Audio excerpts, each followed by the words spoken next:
I got money, money, money, money, money, money, money. Money on my bees, cause I'm gaining all these honeys. I got money, money, money, money, money, money, money. Money is the virus, cause these niggas acting buggy. I got money, money, money, money, money, money, money. Money on my. Welcome everybody to the Genuine Content Podcast with your hosts Jay and Josh. Jay, we are back. Seems like the end game, for season 2. But what's Season up, man? finale. Season finale. Yeah, we're back at it. Kind of again, putting all our recordings all at once. Got everything. Holidays and travels coming in, so we didn't want to disappoint the fans, anything like that. So we're here. It's late, but I don't know. I just knowing it's the season finale. I'm kind of hyped right now. I got all this energy. I actually got a lot going on, and I don't got too much energy, so I'm good, man. What about you? Man, you should have seen me at like 6:30. Like I was like half asleep or whatnot, but all of a sudden, like it was like 7:15. I was like, oh, all right, we about to get ready to pod a little bit. We about to close the season out. Let me get this energy up, man. It's big time. You already know, like I'm happy to be here. Obviously, we got a really good show for y'all. End of season 2, man. Crazy, right? Yo, we're hitting that 1 year mark real soon, man. And to be honest, like I was talking to you about this. Like this was around the time we like conceptualized this whole thing. So like it's been a year since like we were thinking this through. I remember because this mic in particular was one of my Christmas gifts. So I got this as a gift. So I was like, look at that, like Christmas is like a month from us, and it's like everything was happening, and then I forgot exactly when I had to look in the archives. But yeah, like mid-January is when we finally got in. So crazy, man. We started cooking, like we had a few takes beforehand, like we were doing all this like testing and whatnot just to see what like our sound was like, getting some feedback from like people we love and close to us and whatnot. I still got those recordings. Journey. I still got those. I got those lost recordings. I'm whenever I don't know, maybe as we hype up season 3 or something, or maybe season 4. Gonna release that like, hey, this is just a bonus episode, something that we recorded I guess like over a year ago by the time of that release. So I think we got like 2 or 3, so gotta check those out. We've come a long way since then, man. It's been real. But hey, if this is your first time listening, we are Genuine Content spelled with a K. I'm Josh. My guy Jay has been with us. Like we've all been doing this since day one. We are all about like the culture vibes, whether it's movies, whether it's music, whether it's art, film, TV shows. Like we take a very abstract, like deeper context of all these situations and think about like what's really good, what all these things kind of going on. So we don't like to keep it surface level. We like to go beneath the surface. We like to talk about some real things that can happen like as a result of all this stuff. So if you like what we do, follow us on Instagram at genuine_content. Once again, content spelled with a K. Follow us on all platforms, streaming platforms. We're on Apple Music. We're on Google Play. We're on Spotify. Like, subscribe, leave a review. If you want to give a take, we're here for y'all. Like, and we will definitely respond. We'll definitely have you on if you bought that life. And obviously, like Jay, we got one of our super fans out here, about to give it to us for real, man. Like exactly, talking some stuff, he been talking junk, but hey, like again, we give everyone the platform. He wants to, we ask him, hey, he's always like, I'm in a group chat with him. We play video games, and we know him from flag football. So he's always given criticism, critiques, and I'm like, man, you know what? Let's put you on an episode one day. We talked about this a few weeks ago, so let's see what's really good with it, man. Let's see how you do with the spotlight. But it could be anybody, right? It could be really anyone. And I know we had a couple people who listen in mind, so like for future episodes, future seasons. So, but before we even get into that, before we bring them in, any new content you've been listening to or watching? Anything new? Man, it's crazy because like I've downloaded a lot of stuff. Like I've downloaded the 11:11 Chris Brown. See, I haven't heard it. I need to listen to that. You see, like I haven't heard it entirely. I've been running some old stuff, but like I've got a few things that like I've been on. Let me actually breeze through my stuff real quick. Let me breeze through my stuff. I hear you So on that old actually, stuff. yeah, that's what I'm saying. I've been deep on the old stuff. Like I've been on some like old graduation Kanye. I was on that last week. I've been What bumping that a little coincidence. bit. Yeah, I've been bumping that a little bit. I've been bumping some like Care Package. You know, some oldie Drake. For some reason, I was on that old Tory. You know, regardless of how you feel about him, I still think that Memories Never Die album, very good album. Like I was, for some reason, I was in the gym, popped up, and I was like, damn, this song I, did this album has slappers, man. I was, yeah, heck yeah, that skirt. That's good. Yo, I forgot my dad with the 48 floors. I'm like, yo, there's some heat in this Bro, album. I that back to totally back was forgot. nice. I will say what I've been on, like on like a new album, that Sampha. Haven't heard it yet. Oh, prime, bro, it's so good. But you know the first one, like if you was on it, bro, that shit was good. Yeah, the only new music I've been on is the Ross and Meek, and I heard half of it, and it's maybe I was in the right mood, but for me, like I'm more of a Ross fan than a Meek fan. Like I like Meek's old stuff, but like his newer stuff is kind of whatever. So like I felt like Yeah, I was like, it's too much Meek for me. Like I kind of want a Ross album now instead of instead of this combo. But yeah, I'm not gonna front. I like the luxury rap that Rocks be right. yeah, I kind of like the smooth melodies, maybe like some R&B hooks, like but like actually, like ain't it like Maybach music or like Aston Martin music, like those like yeah, that the Magnificent with John Legend, with like John Legend. way back in the day, man, That's a that's what clean made one. me a Rick Ross fan for real, for real. Like there's one with Rick Ross and Neil is Superfly. Like that's clean. Yeah, That's yeah, Ross's bag. yeah. And actually, so this is an old album, but I just kind of got to it, like the Joey Badass, like the 2000. I've never I been into just started listening to that. but It's yeah, I kind of heard clean, bro. I It's heard kind I of heard he's clean. fire. Like I've heard of him. I've never got into his music, but yeah, I've heard his catalog is pretty insane from what I'm hearing. Yeah, since like late summer, fall was kind of a dry spell. Like I had to like really extend myself to like new music because like there was really nothing good coming out, especially since Drake was kind of a bust. I'm not gonna lie on that. Like Yeah. you can hear that in my past episodes. Like I did not really feel that one, so I was like, I gotta find something Funny, else to kind of we're vibe with. both of us huge Drake fans. Like I know you and me bumped. Like I know you say you bumped Care Package, but you and me bumped Take Care, and that was the same. Like super heavy in college. Like to this day, like I bumped those heavy, like as if they came out Yep. last week. Still, I'll even still bump Dark Tapes. Dark Tip, yeah. I'll even still bump that one. But like this last, bro, for all the dogs was not dogging, bro. Nah, Like, it was mid at best. not as potential. Nope. But I haven't been too much of my music vibe, which I'm going to soon because I got my cruise coming up, so I gotta download a bunch of stuff on my phone. But lately, honestly, all my time, I've been playing that Spider-Man 2. Yo, How's the vibes, man? I mean, I've heard the reviews are like immaculate. Spider-Man 2, like again, like if you play the other ones, Spider-Man 1 and or Miles Morales, like that's literally those games combined, and it's two different storylines. You have so the overarching storyline is like Craven, so Craven the Hunter, he's like his whole storyline, he's a predator and he wants to he's right, it's funny because like everyone in Spider-Man has like an animalistic like personality or their powers, and he's a predator, he's hunting his prey. That's like the main overarching storyline, but then you have like Peter going through the whole Harry situation, and then the Black Suit Spider-Man storyline, and then you obviously know Venom's coming, so that's interesting. Then you have Miles Morales storyline with he still can't forgive Martin Lee from the first game for killing his dad, basically resulting him in becoming Spider-Man. So it's like someone having both of them having dark past coming into it, like the different avenues they can kind of take.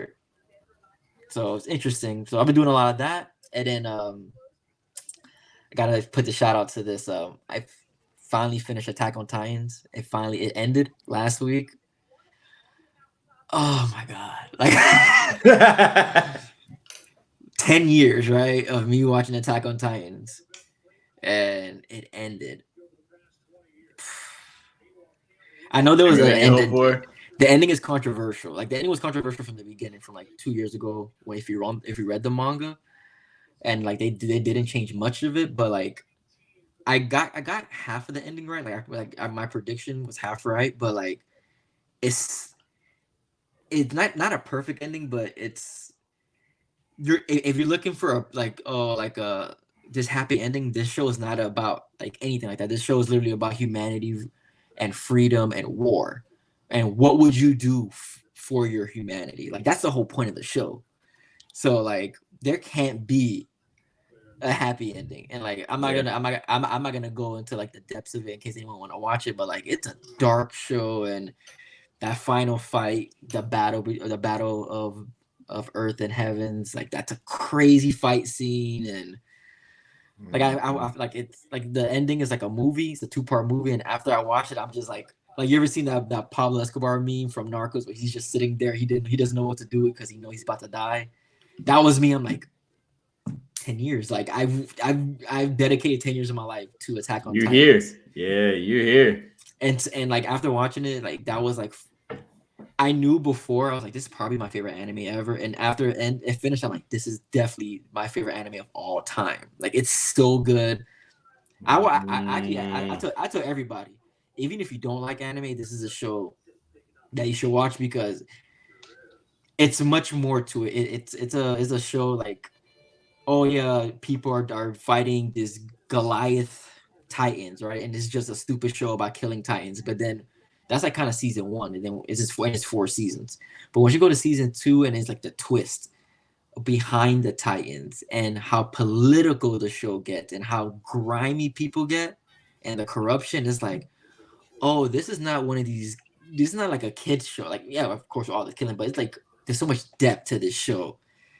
It's insane. Like, it's just, I guess, I know people that are just too grossed out by it, but it's like if you're looking for a deep story, that is like super deep, and it's like it kind of reminds me of like if you ever seen an anime called like Chainsaw Man, where it's like very gruesome and dark and all that. To me, no depth in that story. It's just you're gonna go into a killing spree show. That's what it is. This is a killing spree show, but with story, like an Attack on Titan. So, hopefully you watch it.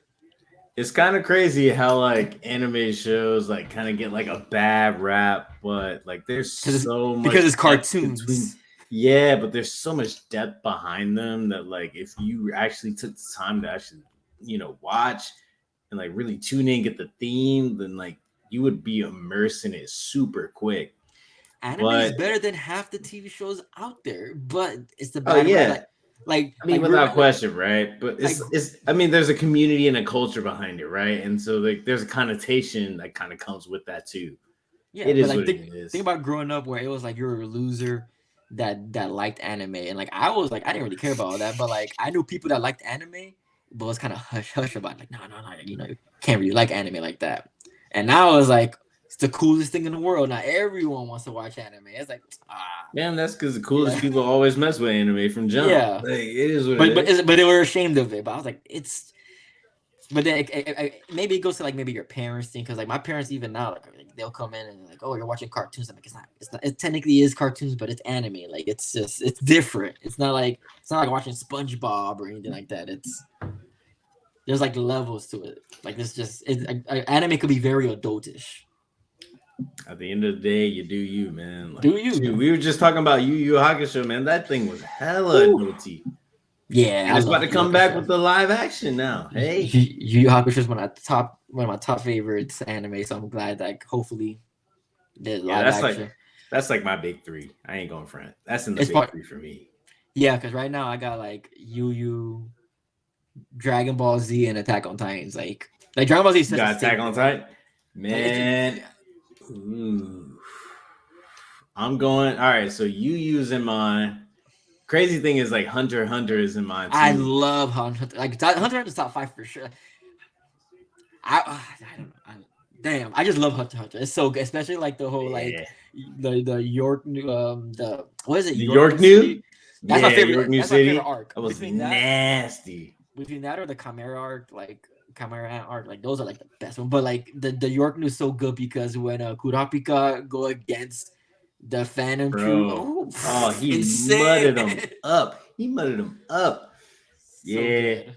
Those two, and like those are like the same artist did both of them. So it's like, he just kind of ran straight on that. And then obviously, like this is kind of where we differ a little bit, but I've got Code Geass like number one. Like that. That anime was prime, bro. That shit. I'm surprised. So good. I'm surprised that's your answer. I thought you would have, like a lot of people. I thought you'd have preferred Brotherhood. Oh no, so I know people put Brotherhood like the top is of top, like, and it's good. It's really, really good. It's so good. But people swear that's like the best anime of all time. Like I don't. It's just so much. So there's so much anime, right? That it's hard to pick up. It's a lot, and there's different flavors. There's different flavors of anime. Yeah, I mean, I'm with it. Like, I think the reason I don't have it at the top, and it's my own fault. I watched Full Metal, like the other one before Brotherhood, and that's my own Toonami ass fault.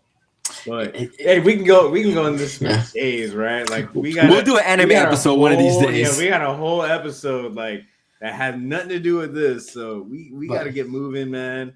Hey, let's write that down. Let's write that down. Yeah. Anime episode. That's one for sure. Oh, that's gonna be like a 3-part series again. and that one we'll definitely get people like that one for sure. We need to get like I'm not an expert. I don't know if you're considered expert, but I know experts. Heck no. Yeah. We gotta do that thing. I consider myself casual. Shoot, then I'm a rook. If you a cash, I'm a rook, man. But hey, I mean, at this point, let's just bring in our guest, man. Like, let's bring him in. He's got stuff to talk about on this one. Maybe. Hey, give us a quick anime take before you introduce yourself.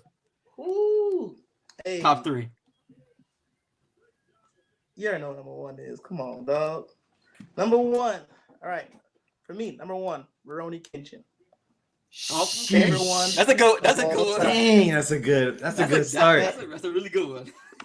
Can't go Rurouni Kenshin. The remake, not as good, but still good. Yeah. Number 2. Jay, you already know what I'm saying. It's gonna be One Piece. One Piece is number 2. I forgot. He's one of those. With like 3,000 episodes. All right. Bruh, that's what we won't do here. We won't be doing that. It is definitely the best. The progression is phenomenal. Number 3, probably gonna be Yu Yu Hakusho. Number 3 has to be Yu Yu Hakusho. I mean, I love the classics. You feel me? Yeah. I've never rewatched One Piece. I probably won't ever do that. But I've definitely How could you? I've definitely rewatched Rurouni Kenshin multiple times. Definitely rewatched Yu Yu Hakusho multiple times. Yeah, I definitely rewatched that joint. I rewatched it a couple of times. And who's y'all top character on Yu Yu though? Since we all here, I'm a Hiei fan. Okay, you a Hiei dude. All right, Jay, what's good? You're right. I joined the Hiei on that one. All right, I'm a Kurama fan. There's no wrong choices. Like in that one, it's just no love for Yusuke or Genkai. Sheesh. Bruh, that Yoko? Come on.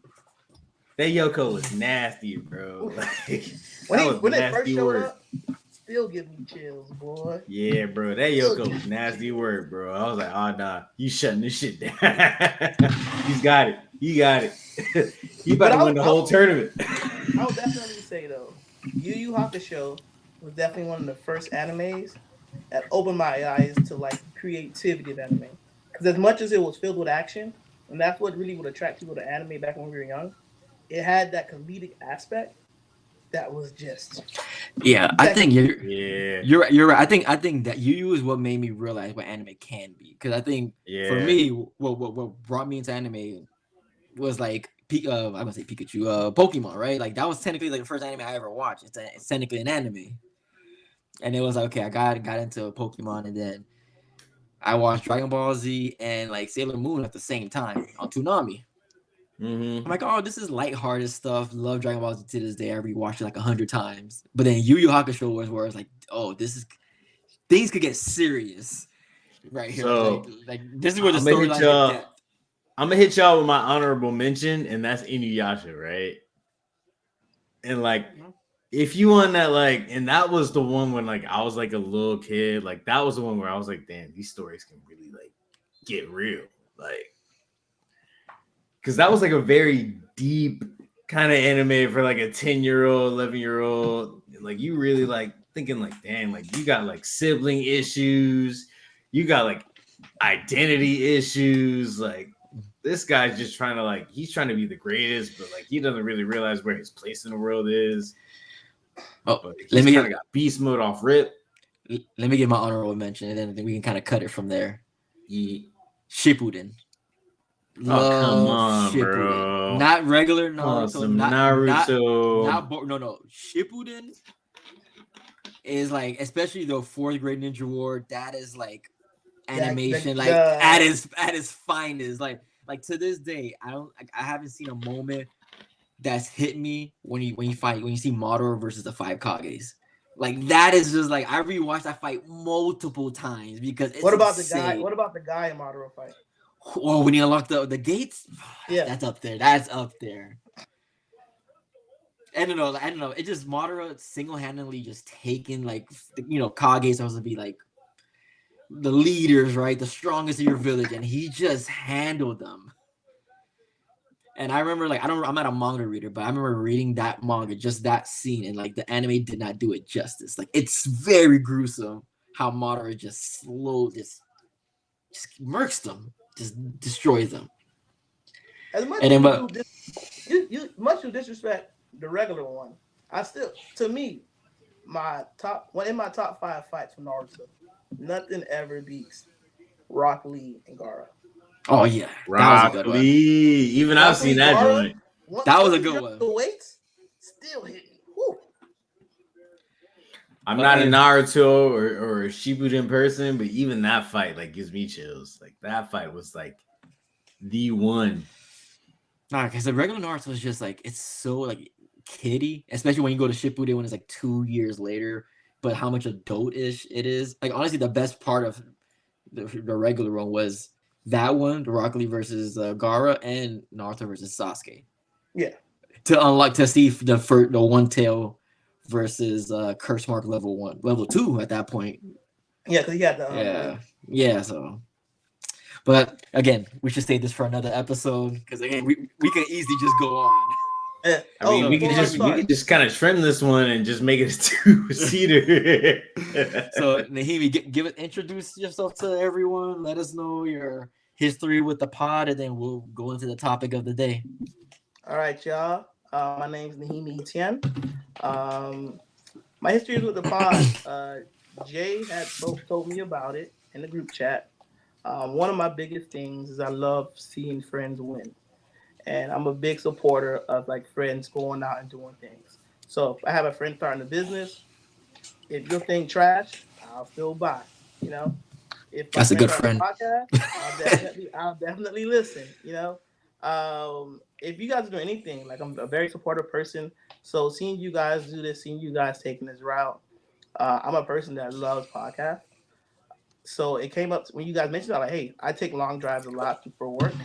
I got time to give myself a 45 minutes, or as of recently, these 90 minutes you have been giving us. But it's also just like, hey, like my friends are doing it. I'm gonna support if I got the time, and the content is great. I mean, definitely, you guys stay consistent. I can definitely see you guys growing and developing something. So just stay as consistent as possible. Continue to market yourself, and you just never know. Hey, appreciate that, man. Appreciate that. I feel like you let us off easy a little bit. No. I was gonna say, this is the start. Bring the criticism. Can't come in hard in the beginning of the episode. Yeah, absolutely, man. We genuine content, bro. You gotta run it straight. That's how we want it. Before we start, though, definitely got 3 things I wanted to definitely add on. First and foremost, definitely love and respect y'all boys. Josh. We used to play flag football. I don't know what it was. I could never capture passes. And I'm not a fan, but for some Bro, reason, he had that Drop TV, City all day. it was Drop City. And I deeply apologize, bro. Number 2, Jay, I respect gotta that. watch One Piece. Commit to it. No. Just do it. Yo, as long as I know Nehieme, that's what he's consistent with. He's gonna always try to push that on me. Even when And definitely number even 3, when this Gear 5 thing, whenever that Gear 5 thing happened, Nehieme You had was the time first to one. catch You up. gotta watch it. You gotta watch. Like, man, get out of here. Number 3, just being all genuine. Happy Men's Mental Health Month. You know, definitely want to make sure we shout out to that. I found it out yesterday on Instagram, but I knew since I'm coming on, definitely make a shout out to that. You know how things would be. You know how us being men, how masculinity or just our own self and pride can affect us. So definitely want to make sure we shout out to that. Hey, I'm with that, man. That's a great Shout out to that. Shout out to that. And it's funny because we done a few episodes about just even mental health or masculinity. So I mean, that's a good plug right there. Yeah, man, but we can do a whole episode on that Butterfingers moment, bro. Like, God, like I didn't even remember that joint until you brought it up. Yeah, you brought all my heartbreak back, bro. Like I'll be throwing bombs, man, and like you be like, It's been a while But since we somebody played else throw it, flag. they're getting caught. But for some reason, it was when you threw it. I was like, bro, I thought do Josh dirty, bro. Don't know how. It's lefty, bro. It's lefty vibes, man. I feel you. It's all good. That thing spiral different.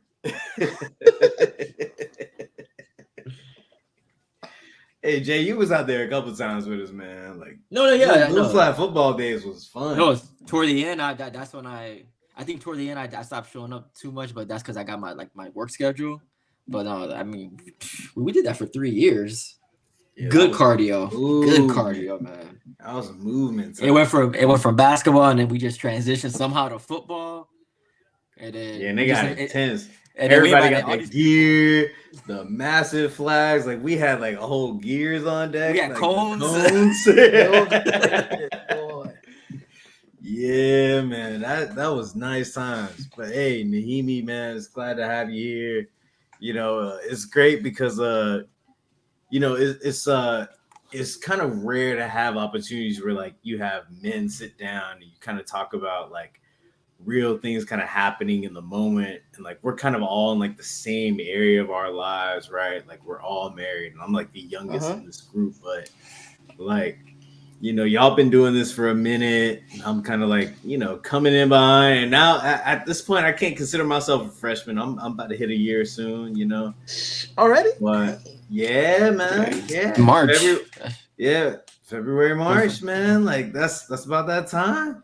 It's coming around. I just hit year 3 last month.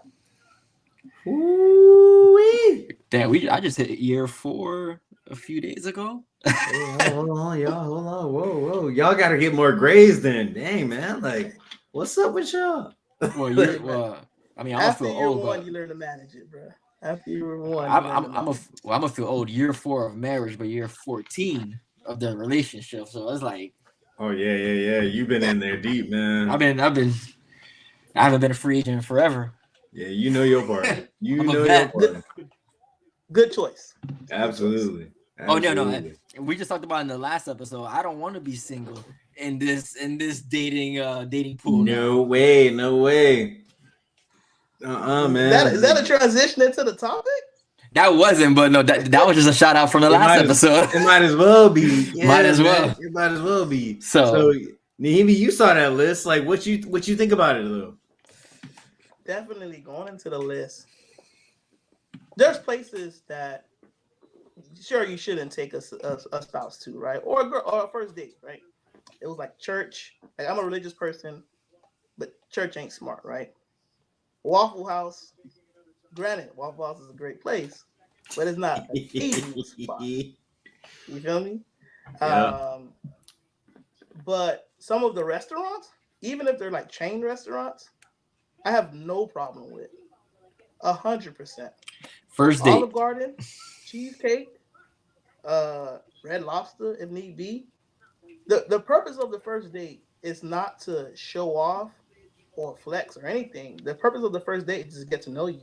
Like, because I know on that list, like, get a cup of coffee was like a not it. That sounds retarded. Or That's ice cream. ridiculous. That's ridiculous. The coffee? That's prime. Like I'm trying to. If you meet someone online, you're really trying to go to a restaurant with someone you met online? No. I mean, look, if I got a flex like that, then it ain't it. Yeah, because that's not really me. Unless you know, So, I mean, yeah. Unless that's truly your personality. Unless you're one that's like, yeah, I go out to these extravagant restaurants all the time. If that's you, then that's you. But if it's not really you, then what's the point? What is the purpose of the flex? Trying to be Drake. Social media, man. Everything gonna be on social media one way or another. Yep. I'm outside in the AMG. my biggest thing, I look at the list, I think of my opinion. I'm pretty sure most of them were single. Facts. And most of them are all probably influenced by social media. I can tell you this now. I saw something on Instagram last week where someone said, "Hey, they got $6 Casamigos margaritas at Red Lobster." I texted that to my wife. I said, "Hey, Taco Tuesday at Red Lobster? Because I'm definitely down a $6 Casamigos margarita now." It was funny. Bad play. That's not a bad play. Yeah, I mean, I said it before. I told Josh, I was like, I haven't been to Chili's in a long time, and like 2 weeks ago, I'm just watching a game, and a commercial come up. I was like, yeah, like it was a special, like two for whatever. And I told my wife, I said, hey, trying to go to Chili's. They got a special going on right now. We haven't been in a minute. She's like, sure, why not, right? And Chili's got a good vibe anyway. Like, drinks are affordable. Like, you got the games everywhere. We both like football. We watching it. I do have to say this though, and Jay know what I'm about to say. Josh, I listened to that episode. You bougie. Oh, come on, man. What you mean? Nah, so all right. I feel like this is all about the Red Lobster play. I feel like the Red Lobster was the big one on this one, man. And look, Red Lobster was like my family spot. Like, I'm just not gonna take a girl to my family spot. Like, we used to go there all the time, and like you see like all these families and whatnot, and that's just not my first day play for me. That's all. But I'd go to like a Bahama Breeze, a Longhorn, Outback, whatever. Like, I feel like Bahama Breeze is kind of. That's all Cheney. That's all Cheney. What you mean? I feel like Bahama Breeze, Longhorns, a little bit of the little step ups to the fast food.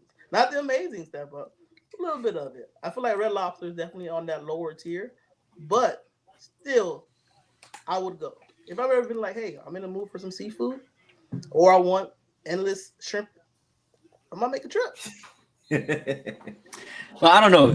I will say that because nowadays, like at least where I live, there's like crafty crabs and then hooks and reels. So if I want to like see, now you got more options, man. If I wanted seafood, they're relatively the same price, kind of. Now you got more options. Yeah, I'll take crafty crab any day, though. So it's like way over a Red Lobster now. No, but it's kind of like, what do you want? Do you want like seafood boil, or you kind of want like the endless shrimp or lobster or whatever? That's kind of depends. Platter me. I mean, I like the seafood boil. So, but as a male though, on a first date, do you take a woman to a seafood boil restaurant because of how messy it could get? I don't care. Heck no. I don't care. Oh no. Nah, bro. Come on. Right. Crab, you have to like go in on crab, bro. You gotta. Yeah, like you ain't really gonna get to know somebody on that one, bro. Like, listen here. Now you're locked in on a Kraken. No. Listen here. Yeah. Now you you gotta get into it. Because if she can crack the crab right, now we talking. Now I'm dead, bro. No. You sizing. You sizing up. What? No. That's a thing, man. Not to mention, hey, if you're not afraid to get a little bit messy eating in front of me on the first date, see, now we're talking. That kind of like how I feel about the buffets. If you could eat in front of me on the first date, I like my girls that can eat. What you want? Maybe. Hold on. But the buffet flow, like, where you at on that one? And then we got to segue into this topic. But where you at on the buffet flow? I will do a Brazilian or Argentine steakhouse. So like a Fogo de Chao, Texas de Brazil. I live. That's pricey. It is pricey. Yo, you know that's pricey. I just went to. You wait, it's not too. It's not too pricey. I just did. What? I did something equivalent to Texas de Brazil actually last week. Well, it's pricier than other restaurants. It's not like. It's like that's like mid tier, I guess you can call it. It ain't on that first date list. You know damn well it ain't on that list. Most definitely, but no. I mean, I won't take her to Hong Kong on 70 night. No, don't do that. No, don't do no. You know, there's different levels to buffets. That'd be cooked. No, see, back where I grew up, right? There was a buffet called Jumbo's. Yo, Jumbo Buffet on Biscayne. Yo, it was a nice spot. That's a nice spot. It was nice. CJ, I told you, bro. Like, talk to Jet. I bet Jet will hold on behind me. But y'all boys was in high school then, bro. Like the game's changed, bro. But there's tiers to it, man. Like again, there's different buffets. Like Shoney's was a one growing up back in the day. I don't know if Shoney's is legit now. I haven't been to Shoney's in years, or even if Shoney's exists. Shoney's still exists. Okay, Golden Corral. Golden Corral's pretty straight. For a first date, bro. No, I don't know about. Okay, it's not a terrible buffet. Yeah, but we talking first dates, bro. Like, come on, man. That's not happening. You try not to flex. It doesn't matter, man. You stop being bougie. My little kid soccer team went there for like a participation trophy. Like, come on, bro. I just don't like Golden Corral. But that's like CC's Pizza, bro. You taking your girl out there for the first time? I don't like CC's. Well, I think CC suck. So CC's is like Little Caesar's bad. Nah, man. Hey, nice, the man. mac and cheese pizza They carve your meat. And the cinnamon rolls, top tier. Top tier cinnamon rolls. Man, I haven't been to CC's since college. Best thing they got is that ice cream, bro. Like Golden Corral got the ice cream. That's it. Nah, man, the dessert's killing, man. They got like chocolate covered strawberries. Yo, let me tell you this quick story.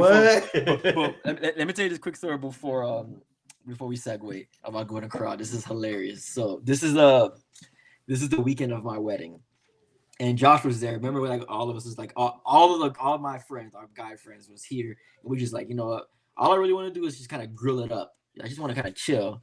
I know people tend to go crazy the night before. I didn't want to take any chances. I didn't want to be sloppy. I didn't want to we lose somebody. I didn't want a hangover moment to happen.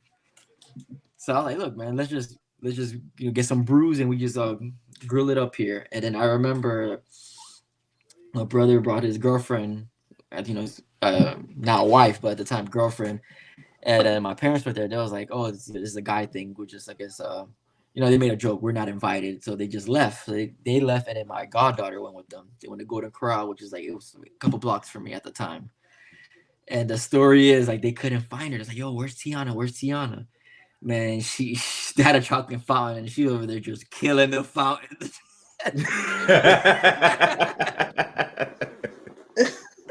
But she's like, she was little. She was like, I don't know, like 6, 7 years old. Because she see a fountain full of chocolate. She gonna get whatever she can and just, Oh yeah, she was running it. She going in. Pineapples on that thing. Yo, to this day, if anyone who knows the story sees her, they're like, "Hey, you trying to go to Golden Corral?" Like that's just a quick joke. Just. That's how you get known for something real quick. That's how you get a nickname, right? That's how you get a nickname. That's how you get a nickname. That's how you saw that quote unquote bullying nickname we get growing up. That's tough. Shout out to her, man. She did what she had to do. It was funny, man. I know they were like embarrassed. I think it's hilarious. It's like she's being a kid. Like I probably be like, stop doing that, and then get in the car and just start cracking up. Yep. But hey, I mean, we got this first topic, right? Like, we obviously been talking about first dates and whatnot, right? And so like we segue forward, like fast forward, we're all in this, married life. We're all doing our things, and like obviously, like whether it's in the media or whether it's in like pop culture, like we kind of get this thing about like like females, like biological females with like masculine energy. I guess I'm gonna put it in air quotes. And so, like, Yeah. what do y'all think about that? Like, and has that kind of like manifested in y'all relationships? Like, So, Jay, hey, take the floor from here. so yeah, so I'm the one who brought this whole topic up. So, because I've been seeing a lot of videos, like whether you're on TikTok, IG, YouTube, and there's there's a rise, is what I would say, of toxic masculinity. Like the I guess how I put it is like the old way of thinking kind of becoming the new way of thinking again. So like if you want to say like, well, I guess the audience don't know Nehime's point of view yet, but me and Josh are like the new age man, where we're kind of like more open and everything. Guys, these guys hate us, and these topics were coming like guys, if they had a choice, right? Like whether they'll if it was a 30-year-old successful female with her own job, and let's just say she makes $100K a year, or would you take a 20-year-old, she work at Wendy's, whatever? Who are you gonna take? And they say, well, they wanted somebody to take a 20-year-old working at Wendy's because the 30-year-old, because she went to college, she got multiple degrees, and she makes $100K. She have masculine, a masculine trait. Like she brings masculine energy, meaning she will, because she makes this money, she's like, well, I don't need you. Like I don't need you kind of mentality. So that's masculine. Or they'll talk back to you. That's masculine. Just because in their eyes, if she makes more money than me, she's gonna talk back to me, and that's masculine. Or I don't know, anything like that. Anything that will put her above me, they deem that as a masculine trait.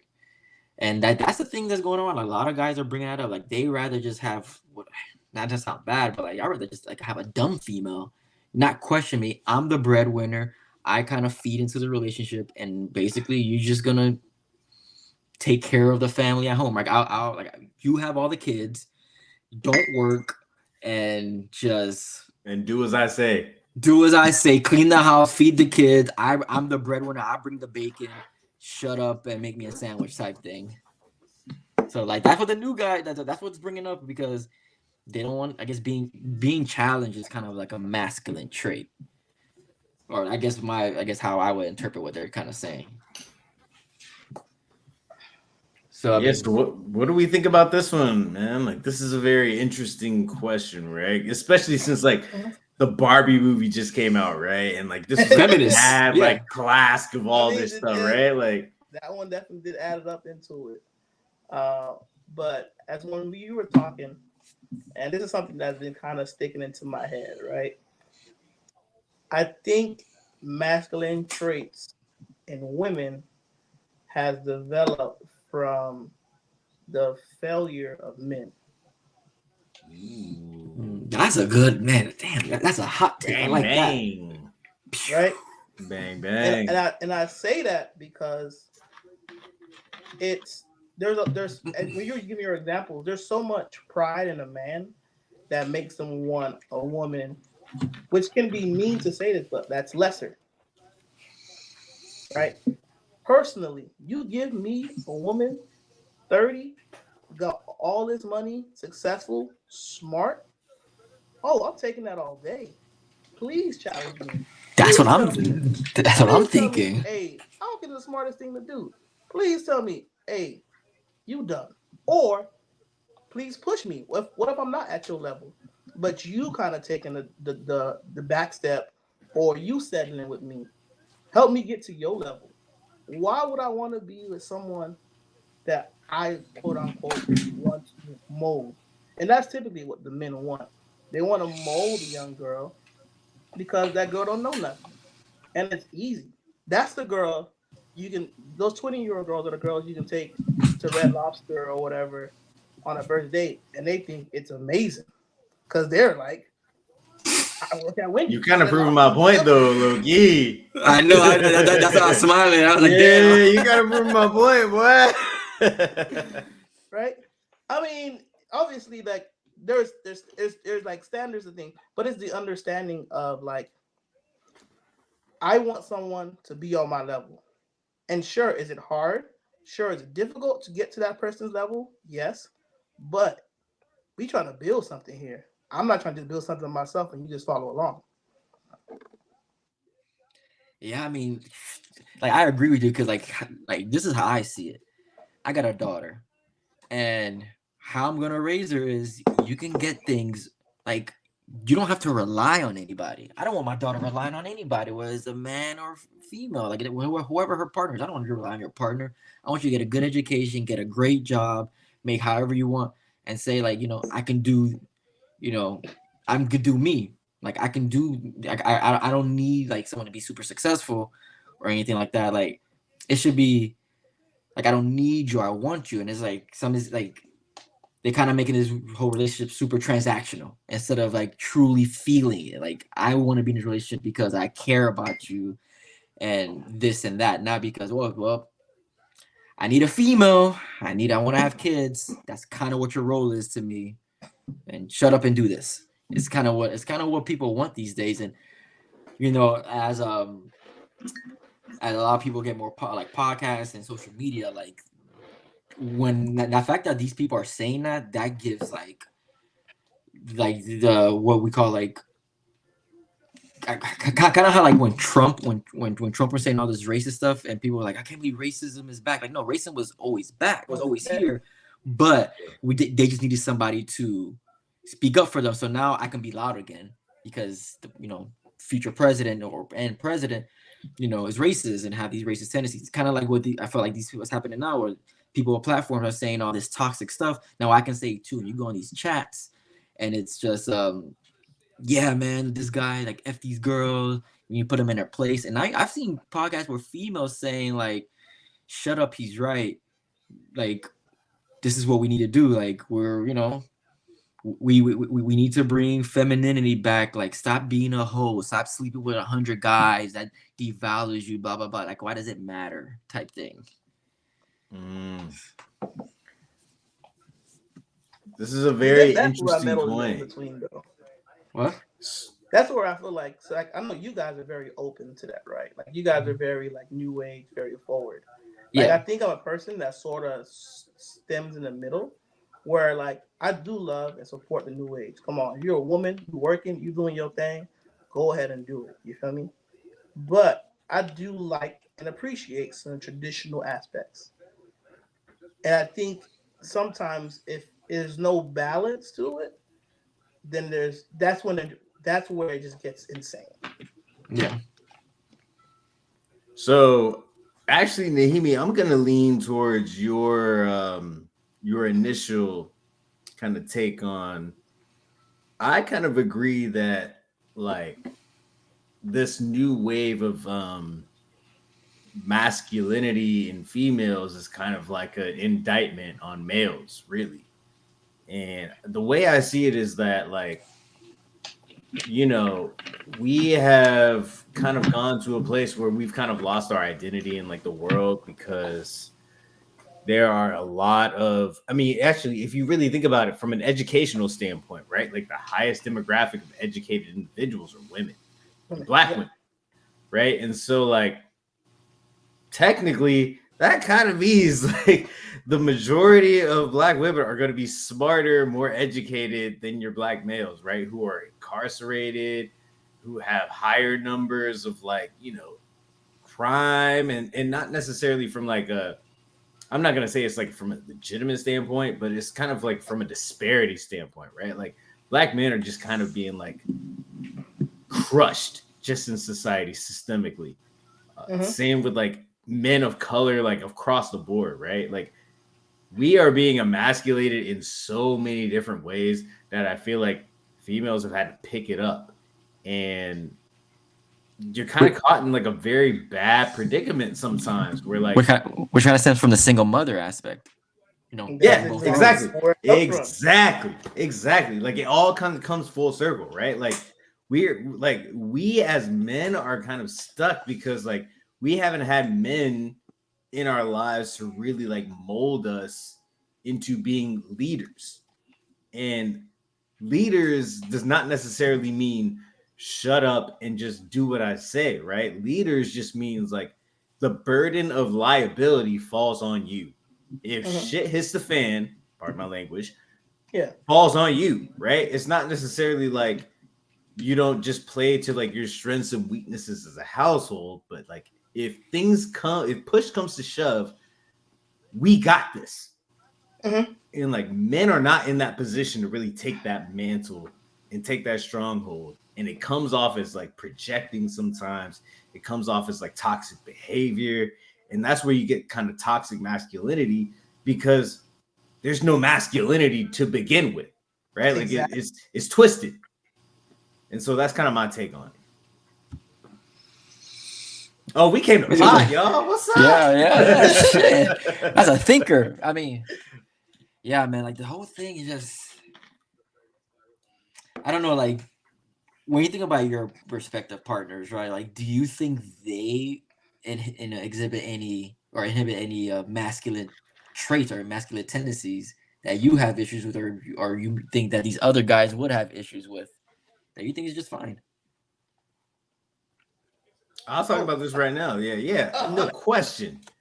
1,000%. Like my wife has my wife she's a business owner, right? Like ain't no question. Like whoever like the Tates of the world would be like, nah, man, that type of girl ain't for me. Like that type of girl's going like she gonna have to fall back or nothing. I'm like, it's funny because like we were actually out at a lounge 2 weeks ago, right?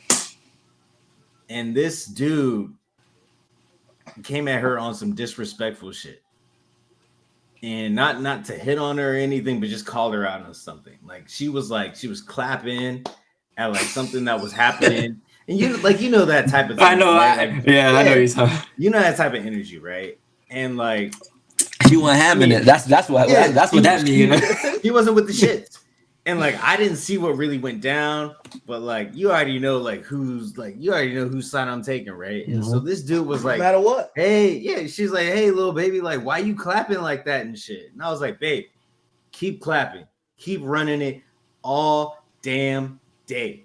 And she went harder and harder and harder. And I'm like, that's not how you gotta do for yourself. Like, that's how you gotta elevate each other, like as a couple. Like, I don't care about this dude who's like trying to assert himself on some like weak ass masculine shit. Like, he felt played about that. I don't give a shit about him.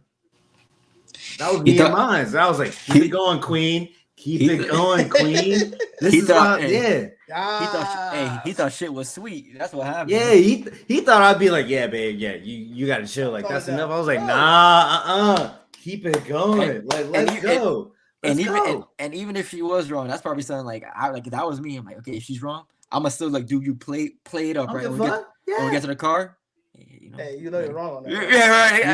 Yeah. But I got you. I won't in public say it, but Yeah, but she wasn't wrong in this spot. Like, yeah. He just wanted to say something to a female and be like, yo, why you gotta be clapping like you on some ratchet stuff? And I'm like, why you in somebody's business like you on some ratchet stuff? Shut your ass up and fall back. Yeah. And that was it. Boom. What about you, Nehieme? Any masculine traits, quote unquote, your partner has that you think is cool, but others will have a huge issue with? And I'll go last because I have one. I'm trying to think, bro. And so, because my wife, I'll be honest, she's a very chill person, super submissive. That's a blessing that I do have. But she definitely has her moments where she can definitely be masculine.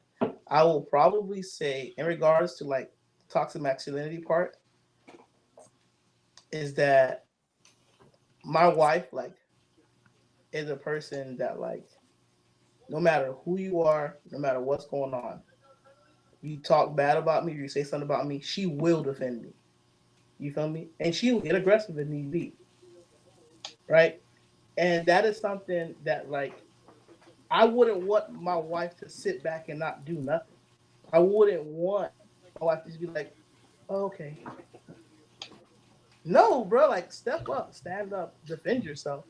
Because I like there are gonna be moments where I'm not around and you need to do that yourself and you need to stand up. So if someone considers that masculine because you're a person that can hold your ground, nah, I'm good.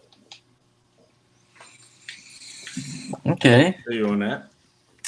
So for me, I'm gonna go. I guess kind of piggyback a little bit what Josh said, but I expand on it. Like, I guess my wife, her masculine trait is just independence, but that's something I truly love. Like, I met her. Think about this. I met her in college, right? Met her when she was 18, and she had her job when she was 14.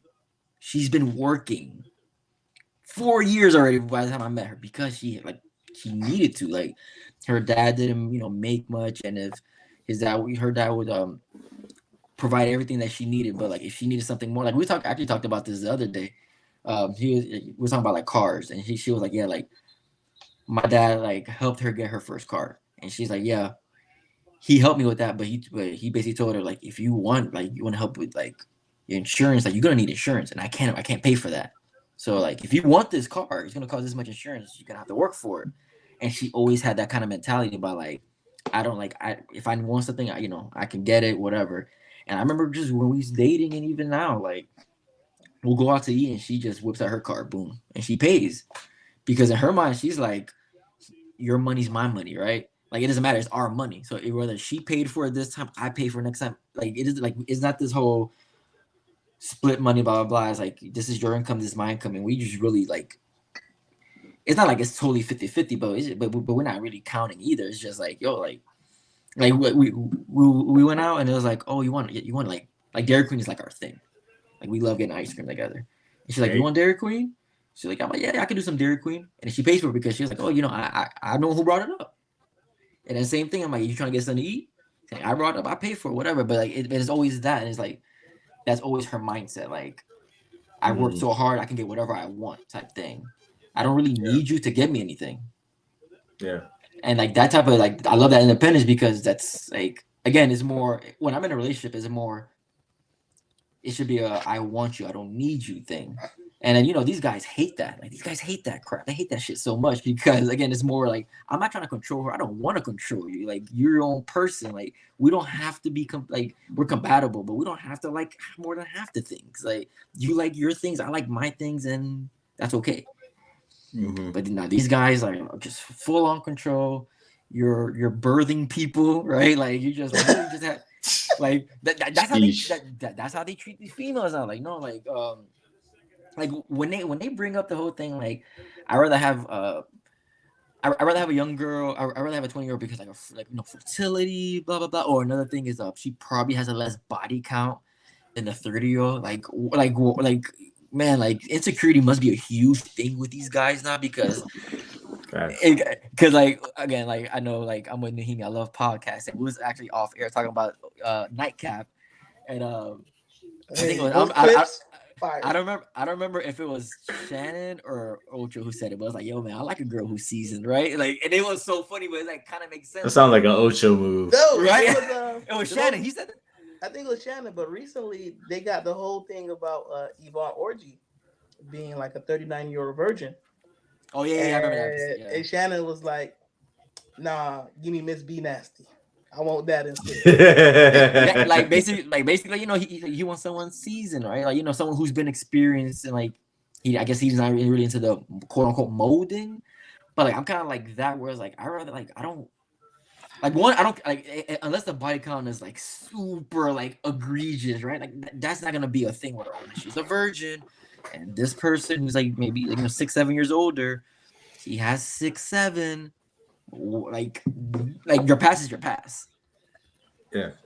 So like, and that's what people not really take into account these days. And it's like, is it really the issue that guys are having problems with like females with masculine traits, or are guys suppressing their feminine traits, and they're trying to suppress it so hard, and they're having these issues. Like if something like a body count's really, really bothering you that much, that's more you than the female, because you can be out and about, because it's they say it's harder for guys to sleep, to have sex than females to have sex. Makes sense, right? Females are the gatekeepers. If they want to, doesn't matter if she's ugly, right? She can, if she want to have sex, she can have sex. Guys, we have to ask, right? We have to do all that. So these guys' arguments is we're gonna, that number is golden because that guy has sex with 20 girls. He worked so hard to get that 20. Oh, you get praise for that. Right? But the girl has sex with 20 guys, and it's like she a hoe. But it's like, again, is that guy that's loose, right? Right? That's loose, right? Yeah. But so it's like, really, to me, they're suppressing their inner femininity, and like these emotions that they're equivalent to femininity, and like they're like, no, we can't do that. Like, I'm not in control. Like, I need to have some type of control in this. Like, that's how I see it. I mean, that's very interesting. So it's, as I feel like being as a male, like when it comes to like these masculine traits, it's because of women developing understanding, but also us as men. This is where like that traditional side still comes in, right? Where it's like, oh, you need to be this or you need to be that. So all of a sudden, the dude that's sleeping with 20 women talking about purity, like, bruh, what? But you just had sex with 20 girls, right? Yeah, but true. And it makes no sense, because like, just as much as you can have your own life, she can have her own. Now, I will say this for 100%. Body count means something to me, but that's if body count is astronomical. That's what I'm saying. Like, there has to be like a story behind it. Like, she has sex with like 20 guys, right? But if that happened within maybe a 10-year span, but like they were boyfriends. Okay, whatever. You had sex with your boyfriend, then random guys. That there's context to it. But I don't know, man. People just y'all just paused. Like, I was like, wait a second. I know nothing has to say. I didn't know it was my turn. I thought it was more too. So I mean, I'm gonna kind of flip it a little bit and just like, so I know like my wife's like childhood background, and like I think really like what tends to like happen sometimes is women like growing up just being like really overly feminine, right? And so like my wife, she grew up in Jamaica, obviously, and she'll like when she was like 9, 10, she moved to the States, but like throughout this entire time, like she didn't really have a chance to kind of be a child. Like, she had to take care of like younger siblings like her whole life, right? Like, she didn't have the chance to have like after school activities or join a club and stuff. Like, she had to, prepare stuff for like her siblings, or like she had to change diapers when she was like 11, Sheesh. 12 for like her younger sister and whatnot, right? And like she had to be second mom. And so is that really like a female with masculine traits, or like you just have to step up to the plate and be like super feminine at a very young age, to where like you're playing a role that's really above your age group, you know what I'm saying? Mm-hmm. And so like that level of responsibility is not necessarily masculine. That's just, it's different. You know what I'm saying? Like, it's heavy. That's a hard shoulder for like not even a teenager to be like a second mom, right? Like she had to grow up quick. Well, I would probably consider that more feminine, though. I wouldn't say that's masculine at all, because you're technically growing up and you are a mom at such a young age, essentially, right? And there are moments where her siblings would probably be like, "You kind of was like my mama for real," but it takes that feminine energy about, hey, what your mom kind of passed down to you. Sure, you probably weren't at the age that you probably should have been doing that, but you had to take out the role, you had to take out the mantle, you gotta do what you gotta do because you have to take care of your family. Yeah. So I think in the case of even my own wife, right? Like she had to like adopt that femininity from like an adult woman's perspective at a very early age. And so like that's kind of where her independence kind of led her, right? Like she had to be not just like a nurturer of like her family, but she also had to keep her grades straight, right? Like she also had to be like very intrinsically motivated. And so maybe that's kind of where I don't think that's where masculinity comes from, Mhm. but like she still had to do her thing too, and she still had to get hers while doing all that, and that's a lot. That's a lot on a person. That's a lot on Mhm. any person, right? Like you can be 25 and think that's just tough, right? Like, and she was all of 11. Yeah. I mean, So hey, like that's why I give her like kudos and respect from like now and ever, man. Like her independence is like inspirational in a lot of ways. Because I grew up as an only child, I didn't have to deal with that stuff. well, I mean, I guess that's how that masculine energy comes in because that independence is more attuned to masculinity than to femininity. To an extent, I mean, you have like the neo tracks where right, like Miss Independent or like I mean, I'm not even gonna go with that Webby, but like yeah, like like INDEPEND. That's mine. hey, but I mean, like at the end, I just think there's certain ways in which you can slice it, right? And we were talking about this offline, like right, the Think Like a Man like movie, right? Where like the executive female who's kind of got her own, right? And like that would technically That be was Taraji, somebody, right? That was Taraji, yeah. yeah, who's When she like downplayed the chef. yeah, who's technically like in her, I guess that would be masculine energy in today's speech, She was right? full blown masculine. Like that's the perfect example of Yeah, masculine energy. exactly. And so Because she like makes six figures, my man need to make six figures or more than that. Because she's a C. She I think she wasn't a CEO yet, but she's like whatever. She's a If she's COO CF, of a she company. so I need a CEO. I need someone above me. Like these are my standards. right. Instead of like again, and I think they said it best. Like you don't want a man because you are a man. Because basically saying like she's a man because she's uber successful and has standards, and I wouldn't consider that manly because you have standards. I mean, the standards thing is cool. Like, I totally get you there, but I think there is something to say about like her being in her masculinity, like her being in her masculine energy, so to speak. Like for the most part, and obviously this is not go like universal. This is not across the board, but I think in a lot of ways, a lot of women loathe having to do that, right? Mm-hmm. And like I said, I think that in a lot of ways, I have no idea what her background was going to be like in that movie, but I bet it Yeah, wasn't positive. You feel me? yeah. But what's funny? Like, Now when you think about it, like so, like where we grew up, right, was like all three of us are around the same age, more traditional, right?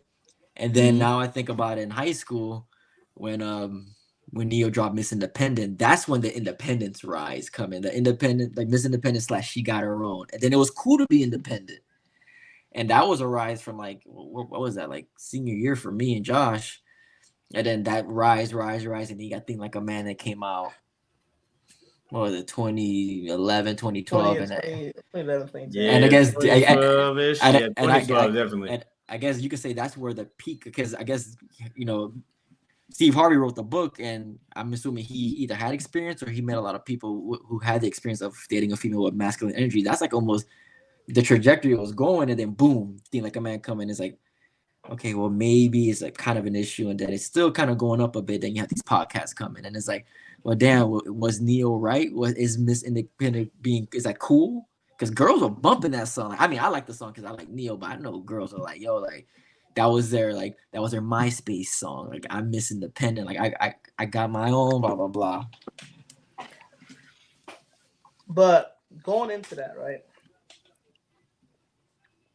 I still sometimes struggle because I don't see why men can't stand a woman having her own, bro. And Because like I'll say, like, being honest, like, financially speaking, my wife makes more than me, right? Actually, hold up. I mean, I might as well just segue. That's a good segue to this, like traits that we're looking into. So that was just by accident, so you might as well. Hey, I ain't gonna lie. We already at 109 too. Might as well go ahead. Oh, shoot. Yeah. So talk about the traits. So my wife makes more money than me, and kind of diving back, but I'm gonna kind of bring it forward. Like, but she knows how to not make it seem as if like I'm not as responsible or I'm not the man.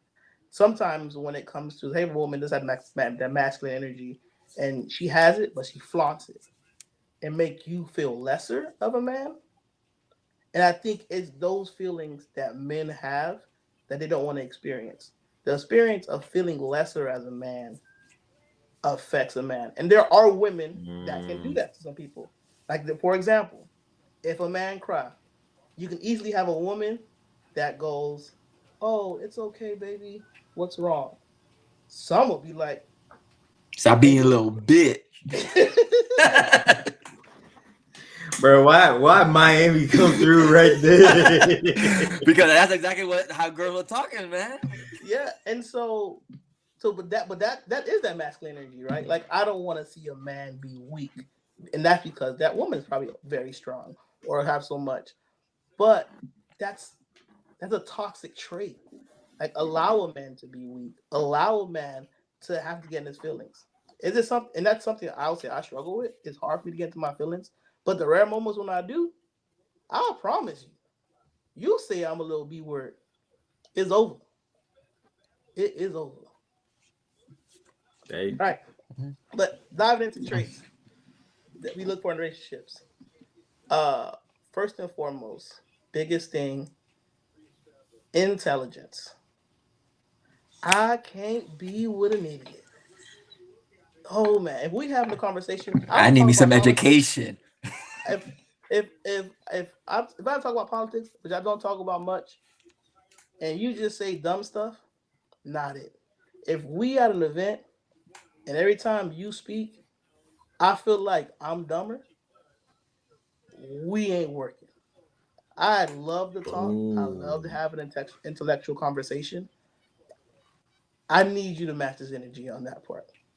There we go. Hey. I agree with that because but you know, so I want to counter with like a counterpoint of, like, you know, some men like want like a trophy wife, right? Like someone you just kind of look in, like, you know, kind of elevate them in another way, right? Like just look there, like just be cute, you know, just rock this dress, like just be on my side real quick, and like let me introduce you, and then, like, you don't really do much, right? Like it seems like you want like your spouse to be part of the experience, right? Like, to be part of the, you know, part of the engagement process, right? As opposed to just like be there, be fine, and just like, and then I got this. No, heck no. I need you. We won. If we won, we enjoy things together. Now, I want a woman that's the opposite of me. But if we out in a party, I don't need you to be a fly on the wall. If I'm on a dance floor, I need you to be on the dance floor with me. Ain't none of that. Hey, I'm just gonna sit here and enjoy a drink. Like, nah. Come match this energy, because we're here together to have a good time.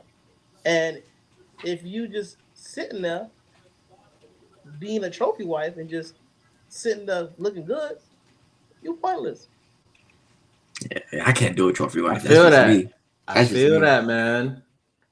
1000%. I feel that.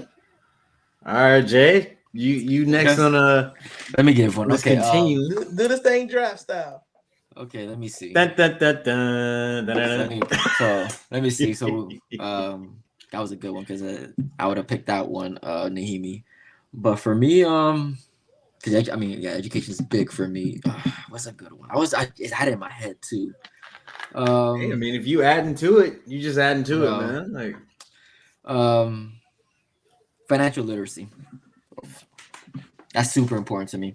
So me, this is what I mean by it. Like, I can't, and it kind of harks back to like the education thing. Like, you know, studies show, like, you know, they'll hire education you get, you know, more money you possibly may get, right? Some of a correlation, right? So, Mhm. I just can't have some like again like maybe it's just maybe I went to college, right? So it's like the minimum is like hopefully you went to college. That's just kind of like my thing, and then just blowing money and all that, like no, like that to me that's a no, right? It's like we build together. Like your money's my money's your money type thing. And I know like what these men's are these toxic men are talking about is like the more money you make, the less important financial like the finances really mean, right? Like in regards to your partner. And I'm like, that's to me that's bull, because to me if if something I'm looking for is financial literacy, that means she's like ambitious. So it's like financial literacy / ambition is like the trait I'm looking for, because you're still going for like it doesn't matter how much money I make, doesn't matter any of that. You're still going and trying to do whatever to um make sure the money's right, make sure it's being spent well and all that. Like I'm with Nehieme where when we finally graduated and we both got our respective degrees and we started working, she was making more than me. She was making more than me for a good while. But she understood, like she understood my drive, and like eventually I'm gonna get there. Mm-hmm. So it didn't matter. She held me down, and like with her knowledge with finances, she has like she worked at a bank for years during college. So she had all this knowledge about finance to work. She taught me how to save. Like this is what you need to do to save. How much you should be saving. How much go to bills. Like even to the point where like this per paycheck, this is how much money you probably should be spending. Like she put me on game on that, like helping me just build. So like That's even to real. this day, like I kind of like I don't follow exactly that to the T, but like in my mind, like, if I get my paycheck, I'm like, this is probably how much I probably should be spending. Just looking at it, because I already know You on that 50, 30, 20. like I'm doing it, but she put me on that. Like she really did put me on all that stuff. Like she's honestly the reason we have this house, because Hey, I was living with my parents and my parents wasn't like making much, and I was helping so much with them. I didn't have that ability to really save like that. So like I was a breadwinner in that, and basically in my family, right? Like you know, luckily with my wife, with her parents, like they had everything set up, so she was just saving. She bought this house, so this is like her house, and I came into it. But like that, but that's real, but that's tell you how financially smart like she was and how ambitious she was. And now that is the other way around, where like I'm the breadwinner, like I'm, you know, because she invested so much in me that I'm, you know, making the money now, like making more money. And not by much, but still making more money. It's like nothing really changed. It's still the same. Yeah. Like it's still like we build, everything is together. Even though she bought this house, she's like, this is our house. And I'm like, yo, like the joke was, you get this house, I'm gonna get the next house, because that's everything it is. Everything's a team. Like this whole thing is teamwork. 100%. Yeah. 1,000%. All right. I mean, if there's one that sticks out to me is like I have to be a family oriented person. And that's really big for me. And like it's funny because like I think Jay probably knows this kind of situation, right? Like our second date, she met my parents. Like I was that intentional about this. Like yeah, it was wild. First date was like Miami, and like she came from Miami from like Mississippi. She was teaching up there. She lived in Port St. Lucie like her parents did. I met her parents first day, and I was like, let's go meet my folks in Jacksonville the next day. And so like I just drove her up, and like obviously like she was really, you know, she was nervous and everything, but like I knew from her parents and everything, I was like, yeah, it's just time. Like just go ahead and meet mine. Like let's just do this thing. And that was very obviously like there was, you know, like that was a very like tense moment. She was nervous and everything, but I promise you, like 2-3 months later, she was like, Mama D, I ain't going nowhere. and like Mama D was like, my old mom was like, what? Like, what you doing to my baby? You know what I'm saying? Like all this stuff, like and like she meant that. And like I was like, yeah, like that's it. Like she's a family person. Like now she calls my mom like whenever I'm not even around. She's like checking on her and everything. And I'm like, I couldn't even like. That's a miracle that I didn't even expect, but I realized that like I really need it, like in a person and in a relationship, is like somebody who's so family driven that like she keeps like she wants families to be together a part of this process, and like that meant a lot to me as we kind of grew together as a couple, for sure. I can attest that because like so me and Josh, like to me, like me and Josh are more than friends. Like we're literally brothers. Like he's my Yeah. family. And For sure. like when I went to Gainesville for homecoming a few weeks ago, a month ago at this point, like my issue was like, yo, like I know y'all coming, we're excited, man. What y'all need? So she made sure, Yeah. I'm on my like Coke Zero like type like low calorie drink vitamin. She I still got these shits left. I'm on that vibe. She like and like I was like, yeah, that's all I want, right? Like, I didn't care about any snacks or anything like that, but like she got it for me. Like she got it regardless. And like when we came after like from that morning from the drive, boom, breakfast was already there. And like the bed was already made for us, and like it was crazy. I'm like, yo, like I've known my issue for years at this point, but she ain't really got to do all like really this, Exactly. You know, like Especially you know, with, I like, don't need a much. homie. I don't need much. Yeah, if it's The a fact homie, that she you like you did don't it. gotta do it, but it's something you appreciate. Yeah. Feel me? Yeah. And no, 100% gotta piggyback on that, bro. Bro, family is important. I'm the youngest of 8. Oh right? shoot. Sheesh. And I have a lot of cousins. I have a lot of siblings. I have a lot of nieces and nephews now. And one of the things, like when I was gone, like I was in school, I was doing my thing. Now that I'm back, it's like I'm trying to be a part, see, and gift for every family event. And if you can't match that energy, like why, bro? And it's those awkward conversations, bro. Like I know you guys probably experience this the most when you guys see your family members, right? Your families will remember they're like, hey, how you doing? The next question is, how's your wife doing? Right? It's never like, yo, you eating, you look skinny, or how's work? It's immediately how's your wife doing? That's true. Right? Nope. And so that because you have a family that cares and like you treat you well, they treat them well too. And so it doesn't cause like tension or it doesn't cause like inner stress, bro. Like it is so weird when I sometimes go to like a family event, like my wife isn't there because the whole time I'm gonna get asked at least 18 times. Where's she at? Yeah. Yeah. Right? Yo, I'm gonna tell y'all this, man. Like, so my godmom, and she was at our wedding, right? And she just turned 96. Like, yeah, she shim. Like for real.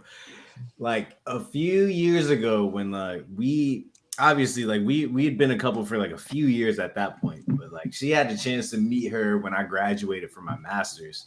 She came down to Miami, they met. She called me months later and she was like, Josh, if you screw this up, I'm gonna beat your butt. And like her like at 92 and whatnot was saying that. I was like, I might as well just save up for the ring at this point. Like it's a wrap. She was like, you better not screw this up, boy. Like that's a done deal, man. When my family says something like that, like I'm like, all right, well,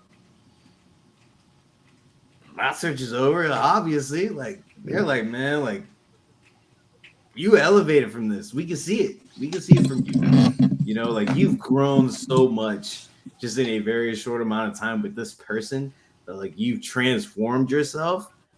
That's what I look for the most. That family vibe, but then like you don't even know that you've grown so much with that person, but like somebody like low key kind of has to like be like, we don't even recognize you because like you're just that much more mature, like you're that much more grown as an individual, like we see you moving different. It's because of that person in your life. And yeah. Like, that's kind of that masculine energy, right? Like you move different. Yeah, like you just move different. So let's each of us give us one more trait. We're running a little low on time, so let's just one more trait each. We breaking records on this one, man. I threw that out the window. I'll say one more trait for me is and I had told this one online. Gotta have a sense of humor. God, I have a sense of humor, bro. Whether you know how to rank, whether you know how to take a joke, Hope so. bruh. I tell you this now. True. I joke around 85% of the time, right? Facts. And if you can't match it, or if you just not funny, like, oh man, it just gets so boring.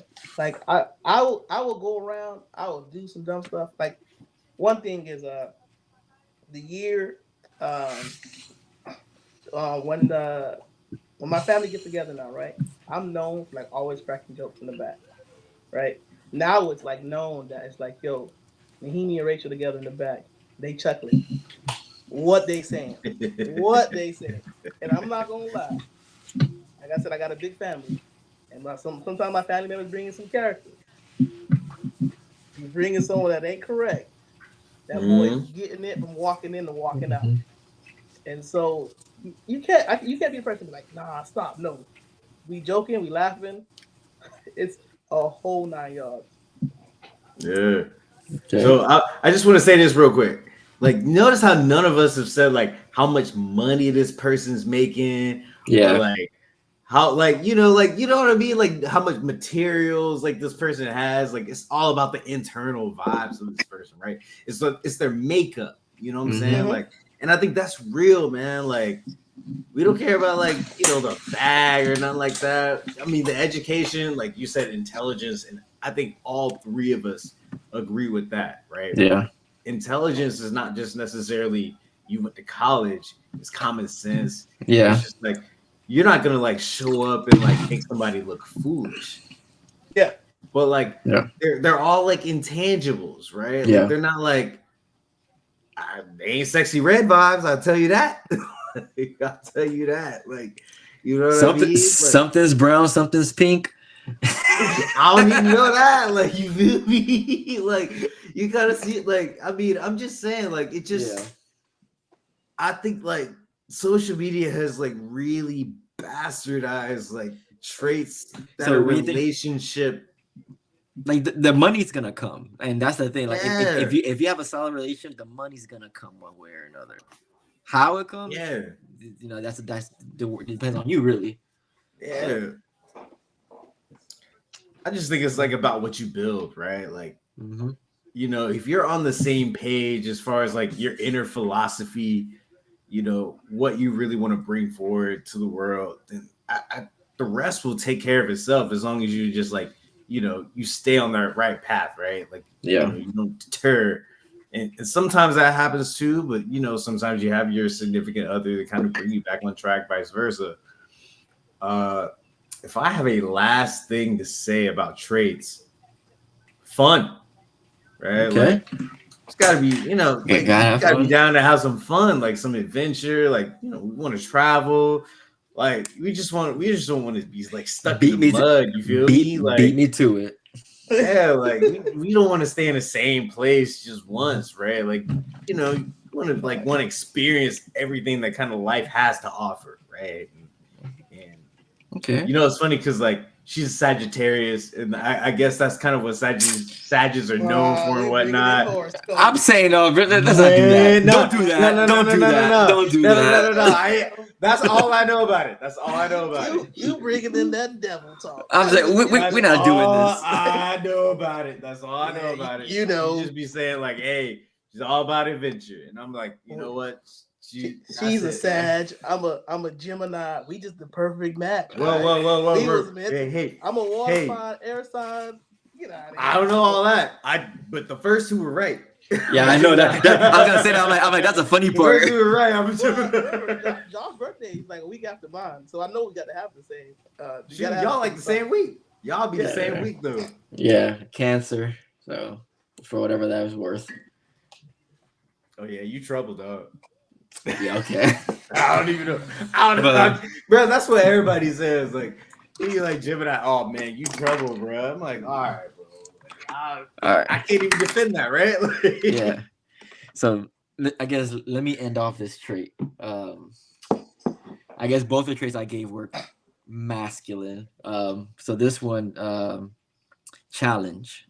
I need you to challenge me physically and emotionally. So like challenge me like so I'll go with the emotional part. That's easy because I got a story with the physical. But emotionally, like challenge, like yo, call me on my shit. Like call me out. Like whether I'm right, wrong, whether like put me on the right path. Like don't be afraid. Like if I'm wrong or like if I set a goal out and I'm not hitting it, like call me on my shit. Like really just like so, like I like you calling me out is you're putting accountability on me. Like I need and sometimes we all need that as humans. We just need that. Like we get complacent, and it's easy to get complacent. But just someone to be like, hey, you said you want to do this, and you're not, and then like it's easy to just kind of let it go and kind of just do day-to-day stuff. But to her to just call me out, I'm like, yo, you're not doing this. You're not doing your part in this relationship. You're not doing blah blah blah. Right? I need that.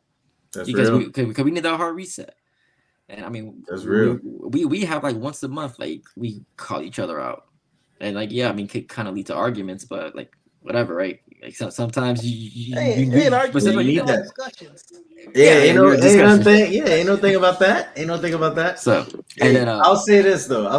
So like, have y'all just talk to somebody, right? Like talk to a female, like you're just kind of very early in the process, and they just agree with everything you're saying. I haven't dealt with that, but that would bother the hell out of me. Bro, like on some robotic stuff, like I've dealt with that, man. And I was like,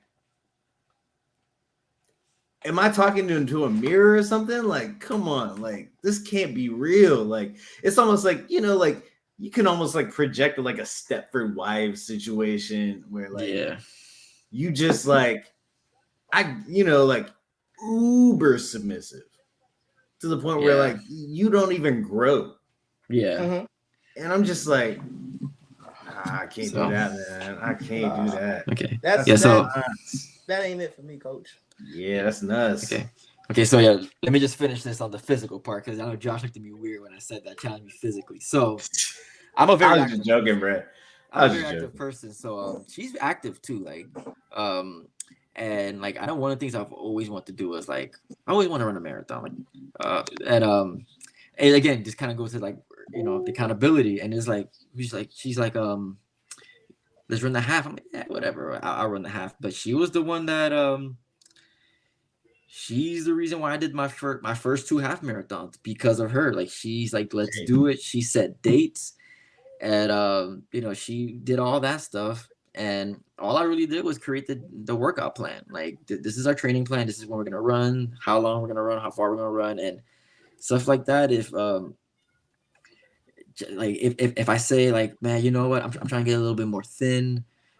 She pushes me like, hey, if you want to be doing this, shouldn't you be eating it, or how your workout's going, or like if I'm getting like I kind of want to bulk up a bit, she's gonna like, okay, like well, let's do this and together, like kind of help me.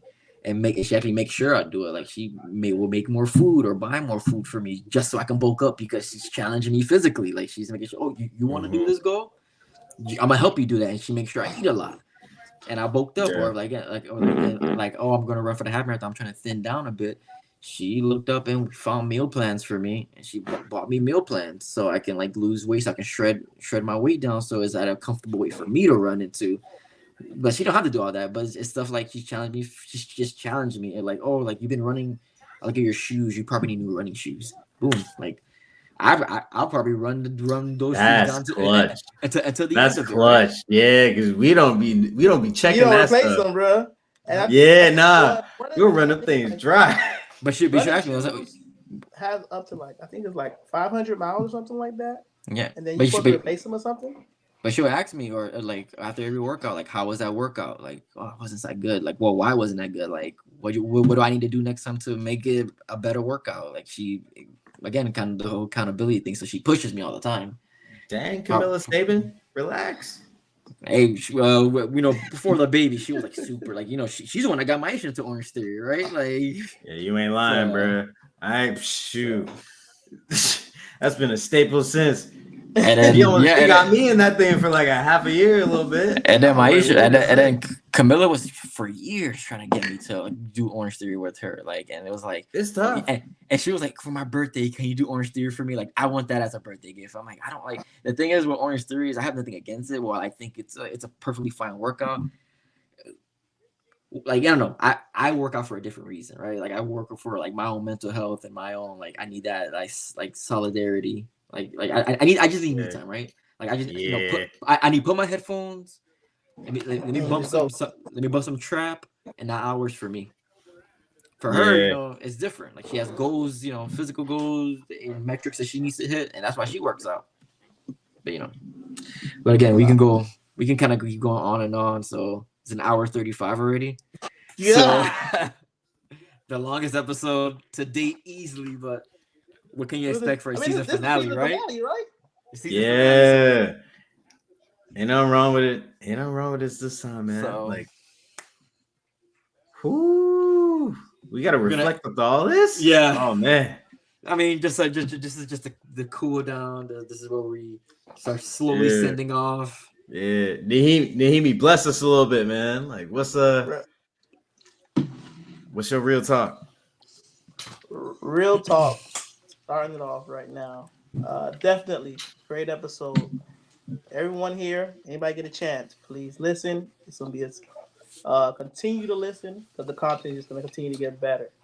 But reflecting on everything, I guess the best way to capitalize it up is money really don't mean everything, right? And now I'm saying this as a preference. Like money is definitely important, especially if we live in Miami. Because you can't be broke living in Miami. Yeah. Right? I think what they said. I think what the phrase is: money doesn't make happiness, but it does make life easier. Yes. Right. But like, it is important to really have someone that you can chill with. Right. As you spoke about, like you want someone that you go on an adventure with. Right. Going on an adventure, having a long drive, like that whole process of just if we out of town, we both brand new, and we enjoying it. We look back on it, right? Rip me off the plastic. Right? Jay, having someone that can challenge you, bro, like someone that can really push you. Like you hit your goals because of your partner. And you can't say like, oh, selfish, like, nah, I was gonna do it. I was gonna be great anyway. Nah, I tell you one thing, I wouldn't be where I'm at right now.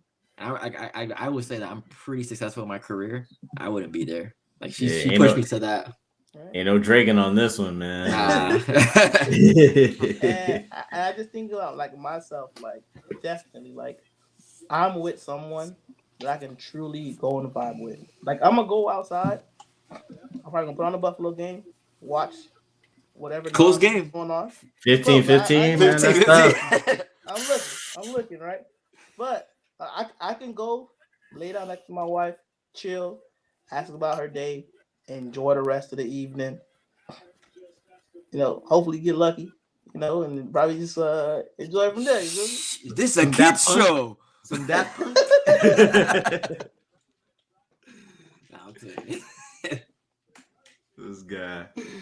This guy got buns on the mind. I feel you. It's prime time, man. Yo, reflections, man. This has been a Kings episode for real. I think this is one that the fellas really needed. Like, if you really need to tap into your masculinity, man, like this is the one to do it. Like, it's different than just being like, you know, the biggest, bulkiest dude. Like, this is just about having it, like having your, you know, your own self-awareness to know, like, you can lead without just being like authoritarian or authoritative. I think is the word really. Like, you know, you can lead with like having your spouse like pick up her strengths and like add that to the cause, and not just being like a cog in the machine, or to your point, Nehieme, like a fly on the wall. Like, that's not really what it's about. But I think there's some truth to, like, you know, there are a lot of women, and I'm not going to say like, of course, across the board, a lot of women really want to tap into that feminine energy that they have, and they're so desperately just wanting to put forward and be nurturing. But we as gentlemen, we as guys, we as men have to do our parts on that, right? Like we have to step up. We have to be that figure to make sure that, like, all right, if push comes to shove, if like, you know, it's funny because like that feeling of safety is like everything to feminine energy, right? And so like as soon as your spouse feels safe, as soon as your like significant other feels safe, it starts from there. Like it really does. Like if you don't put them in a position where they're in survival mode, then you know you'll reap the benefits from it. So like really just take that on, hold that mantle, and you know, reap the benefits from there. It's a good life. It really is. Yeah. Hold it down. Quick reflection. What a 360, right? First episode of season 2 is about manhood with what's his name again?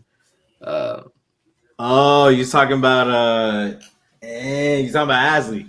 Asley. Oh, First episode. The Noble Peace guys. Noble Yes. Yeah. Noble Sheep. First That episode. was a season big 2 one. Noble Sheep. Yeah. was about manhood and all that stuff and fatherhood. And as we end the season, now we're talking about just, you know, masculine versus feminine energy, kind of, but like what we're looking for happiness. And I think that's kind of like the whole point of season 2, just relationships and the highs and the lows. And then I guess here in this episode, we're trying to reclaim really just happiness. Like this is what kind of stop going away, get yourself away from social media, separate yourself because social media is fake, and really just do you. Like don't just try to follow, just don't follow the trend, right? Like you know what you want, and I'll take it a step further. Don't bash others. I'll take it a step further. Like we need to reclaim masculinity in a healthy way, right? Like, I mean, it doesn't have to be like patriarchy, right? Like, yeah. That methodology is kind of what got us here in the first place. But masculinity is not a bad thing. Yeah. It is a necessary thing. Toxic masculinity is the issue. Exactly. It is a necessary thing to get your family in the position that they need to be their best selves, to be successful, and to be happy, right? To your point. And so like, we as men got to do that. Ain't no BSing on that, right? Like, you got to just hold it down. You got to do what you got to do.